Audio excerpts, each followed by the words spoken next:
Welcome to the Expert Network Team podcast.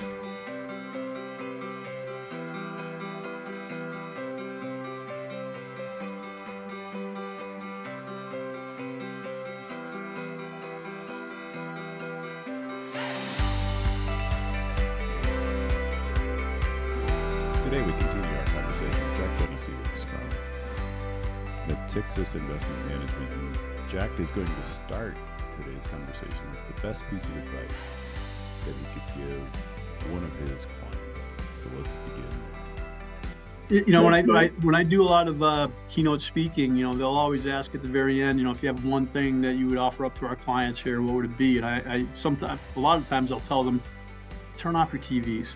Yeah. Turn them off. Turn off your computer in terms of Twitter and whatever else you're paying attention to. That's the best advice I'll give you. Yeah. I love it. Well, you may have already addressed this, so if you did, I apologize. But, one of the headlines coming out of somewhere that I saw yesterday, which I find impactful, is I think it was I might pull some of these dates out of the air, but like 1992, the average age of a first-time home buyer was 27. Like that. And then you get to 2001, the average age moves up to 31, and Now we get to 2024, it was 38, and 2025, they were expecting it to be 40 for a first-time home buyer. Yeah. Yep. And a lot of that has to do with this gap between starting wages. Now, granted, I think anybody at a starting wage anything should probably not be a first-time home buyer because and I don't know if you talk to this, but the transitory workforce is actually a good thing. You want to be mobile for the first stage of your career, probably. Yep. So we build this idea of the American dream has to be X, Y, and Z. You get your job, you buy a house. That's not always the best thing. And I learned that the hard way. When I started my first job, 9/11 happened and I got riffed. And then I've got this house I got to unload in a recessionary market. So, but this idea that wage growth is being totally outpaced by cost of education, cost of housing in certain contexts. I was interested to hear your comment about rent. But where are we at in reality? I get the cost of eggs is high, milk or whatever. Like those things, the commodity things are what they are. But like you said, I think the real contributors to inflation, as I understand it, have been healthcare, education, and housing. And those typically don't revert, do they? So again, this goes back to what we were talking about before, and that inflation is a constant level of increase in prices as opposed to just the one-off. So to your point, reverting prices, prices aren't going to revert. It's just that they don't go up at that increased rate. Right, that's right. the key.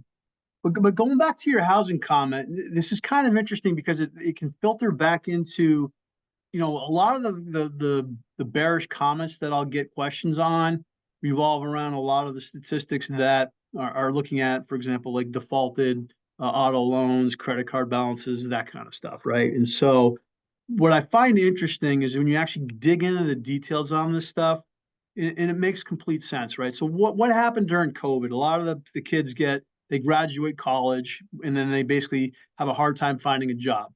But so they finally find a job and they've got a ton of student debt.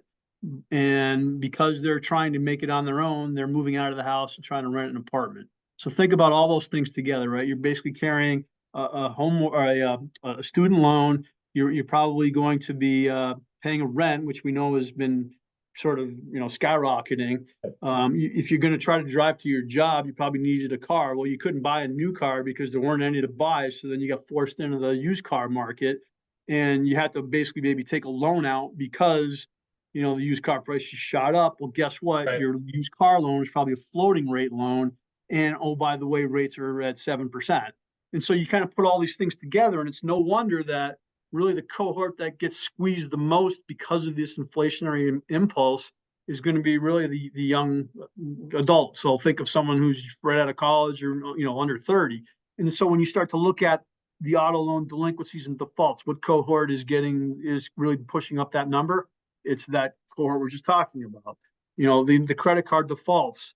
The credit card defaults tend to not be measured by the balance of the loan. It's the number of cards that are in default. So what happens? Think about a college kid who might open up 6 different credit cards but they all have a $250 max balance on it. So yeah, if I don't make payments on that, yeah, it's a bunch of $250 payments. But again, we're not talking about someone who's got a $50,000 credit card balance defaulting. So a lot of this stuff is somewhat misleading, but it brings me back to the point where who's really getting hurt the most by higher rates? And it's people who don't own a house, who basically you can't afford to just go out and buy a car. They have to take a loan out, who have to basically live in an apartment, who are probably paying some version of a floating rate loan. It's all that cohort, which basically ends up being these, people who are just starting out. So to your point about really trying to make it right off the bat during COVID era is probably one of the worst times to really do that. So I think a lot of the data is a little bit skewed towards a cohort that is not hugely impactful for the broader economy right now, because they're just not making enough money to generate consumption that is what really drives the economy.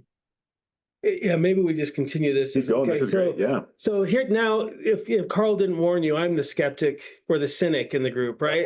So I want to introduce some variables here, warm and fuzzy, because I'm also very big on data. But here's the problem I have sometimes with generational data comparison is, at some level, it assumes a constant in culture. And the youth of today, or the emerging adults of today, are not the same as the emerging adults of the 80s, 90s, right? Back then, not that I'm a coffee drinker, but we didn't have a Starbucks on every corner. We didn't have cell phone bills. We didn't have streaming subscriptions. Arguably, if I'm to romanticize it, we might have been a little bit more fiscally responsible and therefore could have afforded or settled down differently as well. So, when I talk about those comparisons of what a 90s first-time home buyer was versus a 2020, it's an unfair comparison at some level, because the cultural attitudes of the generation have just shifted. Their priorities are different. So are they really all that worse off, or have they prioritized different expenditures, thus that they're not buying homes until they're 40 because they're not settling down until 10 years later? How much of that can we ascribe to inflation and financial difficulties? Maybe they're just missing their car payments because they were never taught financial literacy. Like, how do we factor all that into the data we're bringing in to determine what's happening in the economic system? Yeah, that one's a little bit trickier, I think. So I don't really have a good answer for you on that back.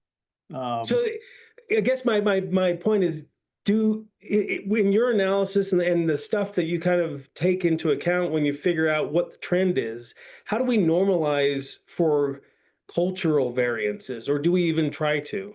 Yeah, it's something that I've never really tried to accommodate for. Okay, sorry but I think that's an important thing to think about, because they're different, and they do have different values, and I think maybe they want that, but maybe they also want a whole lot of other things. And certainly, you and I are almost the exact same age, my friend. And when we grew up, it was like latchkey kids, and our parents worked, and we went to work early too. And we were like, man, we're gonna pull ourselves up by the bootstraps. And then as we got into the working years, and certainly now, oh yeah, it's this generation that's gonna pay for the boomers.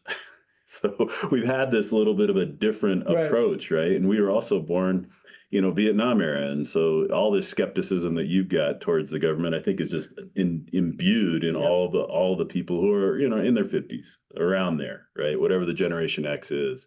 And this generation, though, seems a little different, right? And the millennials and the Gen Zs are growing up completely different, right? Yep. And I think they have maybe they're a little more optimistic, or maybe they're just a little bit more realistic. Yeah, their expectations, I think, are very different than ours were growing up. So I want to get back to something that perhaps you can address, because let's look at government and kind of what's going on with DOGE right now. Maybe you guys already addressed DOGE. We haven't addressed DOGE at all.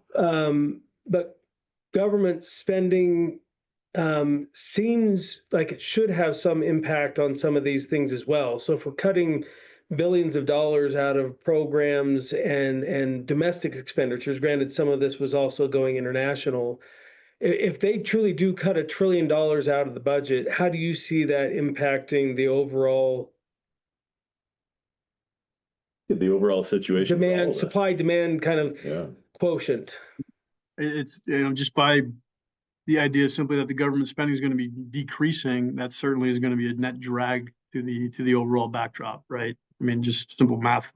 Econ 101 on that. So, and I would also make note that Brookings does a pretty good job. They estimate out, I think, 6 quarters, the local and state government spending based on the data they have. They do a pretty good job. They're actually pretty accurate when you have actually apply actual relative to their forecast. And if you look at state and local government spending, it's basically slightly negative for the next 6 quarters. So not only are you seeing government spending at the federal level, if DOGE is successful with cutting back all that money, that's going to be certainly not growth supportive, but you're already getting a hit because state and local government spending is dropping as well. So I think if you look back at third quarter of last year, the contribution to GDP growth from state and local was, I think, maybe 60 basis points, which is, that's not nothing to sneeze about. It's a fairly big number.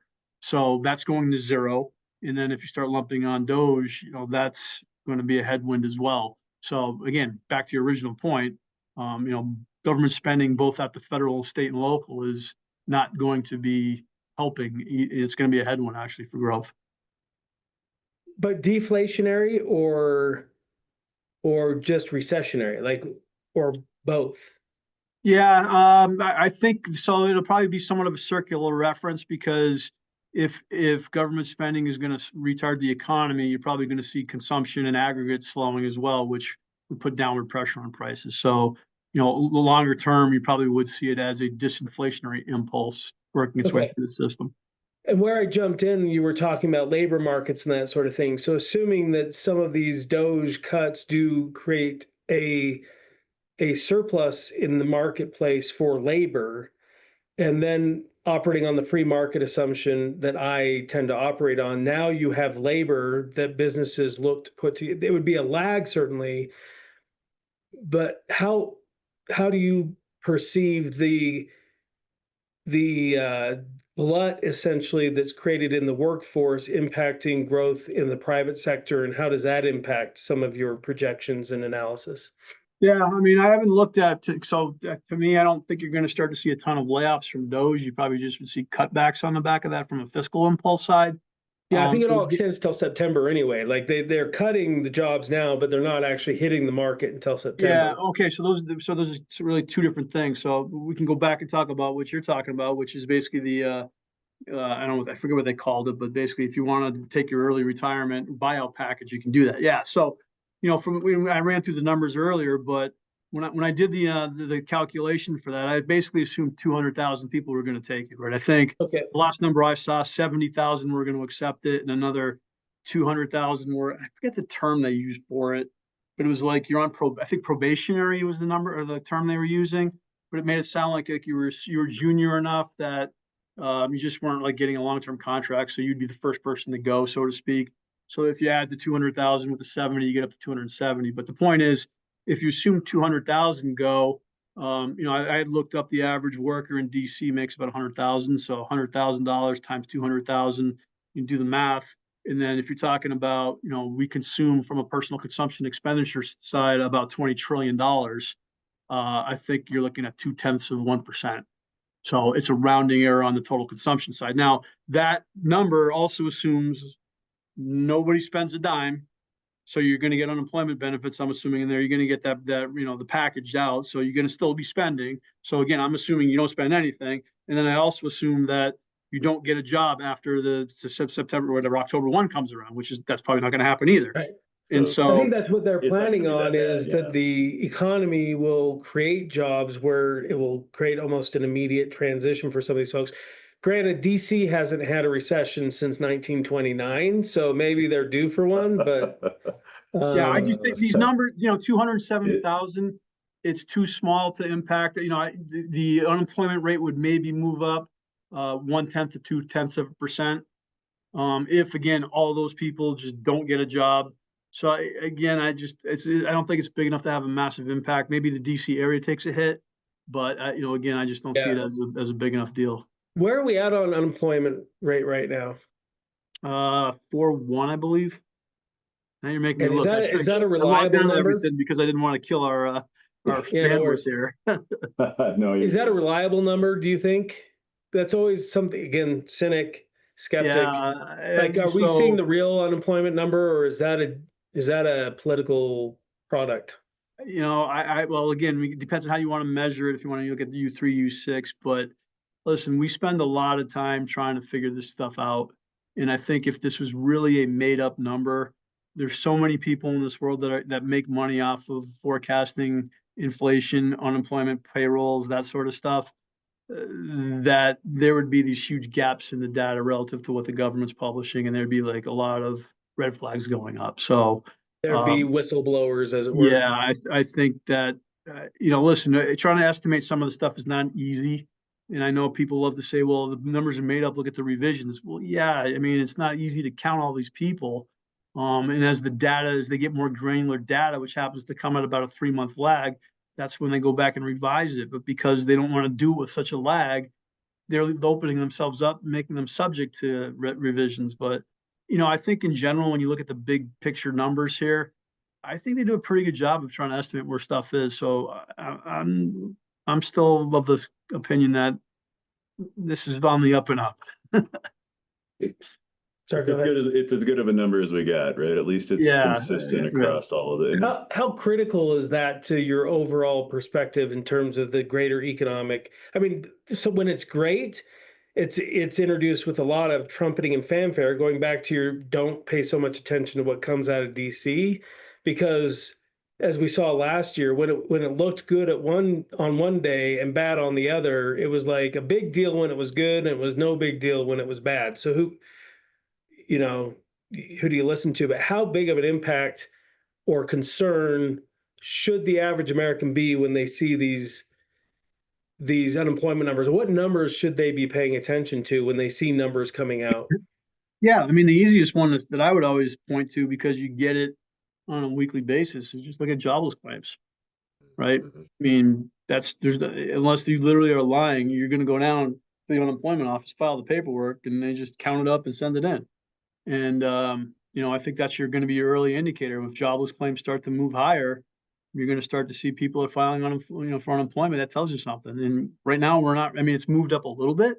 We keep talking about the labor market is softening, but big difference between softening and tanking, right? And we're just not seeing the level of people filing for unemployment benefits that are even remotely giving us we should start to be really worried. So right. Well, and ultimately, the only number that matters is your own job or the people in your family that you might have to support. Yeah, fair. Right?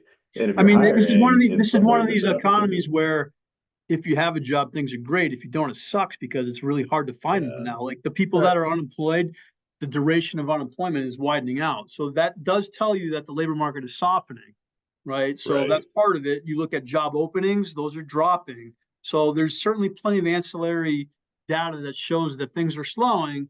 But back to your point, the people that have a job are pretty good because we're not really seeing a ton of layoffs, at least right now.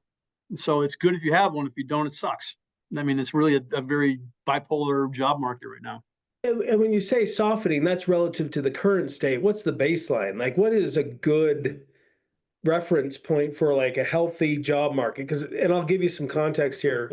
My wife was in HR in charge of hiring back in 1997 for a financial services firm for like a call center.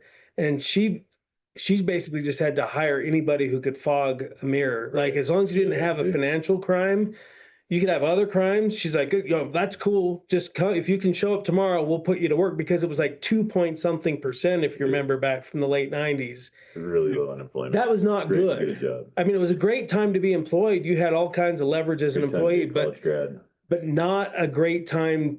I think it was extraordinarily low unemployment by the norm. So what is a good mean or like target? Yeah, so I think the answer to that, I don't think it's just one number. I think you got to look at the sort of the big picture backdrop, right? Is growth stabilizing at a decent level? Are wages growing at a pace that's not too slow or too fast? You put all these things together, and that'll sort of tell you the health of the labor market. And are we too good, too bad? And that spills into the growth backdrop. So it's hard to just say, hey, at 3.9, that's where we should be on the unemployment rate. Well, there's a lot of other things going on there. So I think it's sort of the mosaic of, are we at an equilibrium level that basically shows a consistent job ad each month. It's not too high, not too low. Our wages kind of leveling out where we're still growing, but at least above the rate of inflation, so that you don't feel like you're falling behind on it from a real perspective. All of these things together, I think, is what gives you that equilibrium that says, hey, that's a good spot right now. And again, they're moving targets here, so it's hard to pick one thing. Thanks, Jack. I appreciate that perspective, because certainly it's been our experience that we've lived through, all of us on this call have lived through multiple periods of time where it's been completely different. And it feels that way. I often get that question from clients. Well, this is new. This is different. We've never had this happen before. And Probably always be said. it feels like that. It's a little bit of a doesn't it? Rorschach test, isn't it? Like you see what you want to see.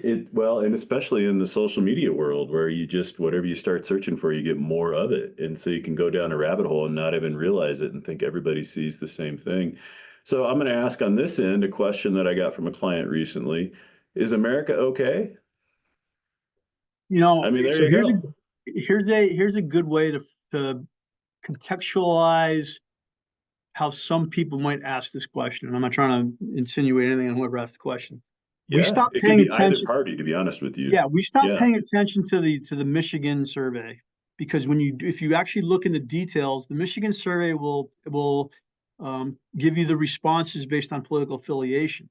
And it's funny because when Biden was in office, all of the sort of optimism came from the Democrats. Do you see the job market better in 5 years from now? Do you see the stock market? It was Democrats up, Republicans straight down. It was literally the exact opposite, mirror image. Then as soon as Trump gets in, guess what? Flips. Republicans are all positive and Democrats are all negative. But the killer here, this is the one that blows me away. They ask in there, what are your inflation expectations out 1 year and 5 years? And they give you bins to pick from. And I think it's like every 3%. So it's like 0 to 3, 3 to 6, or something, I don't know, something like that. But I added up all the people that responded for 10 or more. And in the 5 year and out, 30% of the respondents said inflation in 5 years would be over 10%. And I'm thinking to myself, Wow. how can you come to an inflation rate of 10%? So just again, this is how 30% of the respondents said that. That's a huge number. So again, That would be huge. Right. you get the political motivations as to who's good and who's bad. You've got people who have this just crazy idea of what potential inflation looks like. So when someone asks the question of, is America good or bad, or the outlook for it, to me, it's sort of like, it's where you're sitting is what you see, sort of thing. And I'll be honest with you, I spent 15 years at a hedge fund, and we did emerging markets. So I've been to almost 70 countries around the world. When people want to complain about what's going on here in the United States, I will tell them, I've been to some places that you will never want to go to. And regardless of how much people want to complain about what's going on here, this is still the best damn country in the world. There you go. Well said, my friend. Give you the closing thoughts here. Well, so just kind of leading in by tying in that misperception, perhaps a misperception of where inflation, 10% inflation, as you note, is like a huge number. Year after year, that would be a lot. Where do people, what number, or where do people go to get the most accurate picture of what is truly going on? What's a reliable source? For what's truly going on where? In terms of growth, stability, inflation, the things that are going to matter to the kitchen table issues in terms of, going back to Bill Clinton and my answer to this, and maybe this isn't the answer you're looking for, because it's not something like the common Joe is going to do, but just pay attention to what companies are saying. Right. And this is partly back to the mosaic you were asking me about earlier. I spend a lot of time, thank God we have Copilot here, but I'll take the earnings transcripts, dump them into Copilot, and just have each one summarized. And I group them together. So we'll talk about, I'll put all the banks together, and then I'll say, what are they saying about what are they saying about inflation? What are they saying about the consumer? And you're getting basically commentary from CEOs, and these are the guys in the front line, right? And they're making business decisions. And so if you want to sort of have a fact checker there, if the companies are telling you one thing and you're not seeing that manifest in the data, something's up. And I think what I'm hearing from the fourth quarter transcripts that just came out, I think there's still a little bit of hesitation because of the uncertainty with the geopolitical headlines. But in general, the consumers are still in pretty good shape, and companies are still pretty optimistic. That to me right there says it all, right? That means the economy is probably in good shape, at least for the next couple of quarters. And you say that that's not a place everyone would go, because then I got to go get the earnings reports and dump them into so there's not an aggregator that does that kind of service, or if there is, I haven't found it. I'm the guy who's aggregating it on our side. Okay. There's a business opportunity for some of our listeners who say, I mean, I have a friend who was a banking and thrift analyst back during the 2000 to 2007 period. And that seemed to be the type of thing he was doing, was aggregating all that data and basically saying to people, look, would have been harder. We got a problem here, and no one was listening to him. But well, a few people, and they became billionaires overnight. Would have been harder back then. Well, I think you're onto something there. And Jack, thank you again. You just brought in a lot of great perspective and made it real with some of the stats. And I 100% agree with that idea of an aggregator of what the corporations and what their leadership is saying, because they're the ones whose money is on the line, right? They're the ones who are going to actually determine the economy. It's not going to be the economy determining their business. The businesses are going to figure out ways to be profitable in and of themselves. And we're both business owners. The invisible hand. Yeah, there you go. There you go. Jack, if you had one last piece of advice for our business owner clients and listeners, what would that be to kind of put this this dramatic beginning to 2025 in perspective? Yeah, don't lose sight of the big picture stuff. We can get lost in a lot of the granular short-term stuff. But again, I think taking a step back and looking at big picture stuff, things are still pretty good. They are. Very good. I feel that. You feel that? I feel that. They're too good in some respects. That feels good. I could use a little softening. It's getting a little warm over here, Jack. It's good. I don't know if you can tell over the Zoom call here, but we're having a little bromance, the two of us. We're both double layered here. Yeah, I like it. And yours has got the logo. I'm triple layered, actually. Woo. Holy cow. Well, it's not that. I was lucky to see in the back. We got Coach Prime. Is that what we got back there? Yeah, I'm a CU grad. Go Buffs. All right. Nice. Go Buffs. Go Buffs. Nate's a Utah guy. I'm a running Ute. Yeah, he's a Ute, but we love him anyway. You guys get to the games or? Oh yeah, absolutely. Yeah. And it's been so much fun. And my kids go there. They chose this school, so it's been really easy to be a CU Buff fan lately. Until they played BYU, which you don't like either. So I've been taking a lot of heat from my kids because all my kids go to BYU, and I just get no love. I basically say, hey, I'm glad my son. BYU, watch out for the NCAA tournament. They're cranking it up a notch at the right time. They could be scary. Well, that's what I heard last night from them, was how great it was to be going to a school with a winning team. Iowa State win? Yeah, I saw that. Yeah. But I tell them back, I'm just glad my substandard degree was able to create a comfortable enough lifestyle to send you to such an elite university. Yeah, and they're pretty smart kids. They are. They probably had a little. During the winning years, I took my fair share of shots, so it's okay. Turnarounds fair. It wasn't long ago. They were good. Hey, we got a soft spot in our heart for Danny Ainge, so. Hey, yeah, but I'm a jazz guy too, and I'm losing a little bit of faith in his style of purge and rebuild, because just not seeing the coherence to his plan. We're going to be like 2029 before we're looking at any sort of competitiveness. We got a lot of great picks, but they're all going to be like 13 years old. So I don't know. We'll see. We'll see. I got spoiled with Stockton and Malone. I admit it. Yeah. Thank you for joining us today. I hope you enjoyed the discussion and the information we shared. We hope you enjoy the information contained in today's podcast and find it useful. We hope you will join us again next time as we explore new areas of interest to our listeners or current issues we believe are important to discuss. If you enjoyed this podcast, please subscribe so you are notified when future episodes are released, and also share it with a friend that you think would benefit. If you'd like to meet with a member of the Expert Network team or have a request for a special topic you'd like to have us discuss on the podcast, submit those requests to info@expertnetworkteam.com. That's info@expertnetworkteam.com. Thank you for joining us and have a great day. Thank you for listening to this podcast. We want to remind you that listening to this podcast does not establish a client-professional relationship with any of the professional firms represented, including guests, nor does it constitute legal, investment, accounting, or other advice of a fiduciary nature. The views expressed are those of the professionals only. Investment advisor services may be provided through A&I Wealth Management. Securities may be provided through Genios Wealth Management.